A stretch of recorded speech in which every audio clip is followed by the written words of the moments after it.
பண்ணி தானே வாங்க முடியும், அமைக்கி பார்த்து தானே வாங்க முடியும். அப்பா நல்ல பழம் வாங்கலாம், அதுக்கு ஏங்க கத்திக்கிட்டு இருக்கிய? பழம் வாங்குறதா வாங்கலாம், இல்ல கிளம்பி போடா. பழமே வாங்க வேணாம் போடா. தேவையில்லாம நீங்க ஒரு பெரிய கஸ்டமர் மிஸ் பண்றீங்க. என்ன பெரிய கஸ்டமர்? என்ன யாரு கஸ்டமர்? யாரு?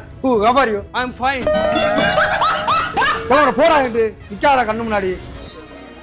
அண்ணே, உன் கடையில இருக்க ஒட்டுமொத்த பழமும் எவ்வளவு வரும்? அதிகமான வரும். உங்களுக்கு என்ன பழம் வேணும்? இதுல 10,000 ரூபா இருக்கு. இந்த 10,000 ரூபாய்க்கு என்னென்ன பழம் வருமோ எல்லாத்தையும் ட்ரை சைக்கிள் ஏற்றி எனக்கு வீட்டுக்கு அனுப்பி விடுறேன். சரிண்ணே. வட போச்சே.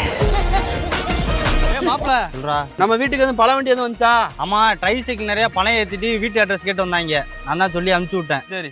டேய் அவ்வளவு பணம் எதுக்கு? கையில காசு வச்சிருந்தேன், சரி வீட்டுக்கு 4 பழம் வாங்கலான்னு வந்தேன். இந்த முனியாண்டி கடையில போய் ஒரு ஆப்பிள் எடுத்து லேசா நசுக்கி பார்த்தேன். கேளாத கேள்வி கேட்டு நான் அசிங்கமா பேசி விரட்டி விட்டாயா. அவன் மூக்கு அறுக்குன்னு சொல்லிட்டு 10,000 ரூபா. என்னடா 10,000 ரூபா? அவன் கடைக்கு எகுத்த கடையிலேயே 10,000 ரூபாய்க்கு பழத்தை வாங்கிட்டு வந்துட்டோம். முனியாண்டி கடைக்கு ஏத்த கடை. ஏத்த கடை சின்ன போய் உட்காந்துருப்பானே அதே கடை. அதுவும் அவன் கடை தான்.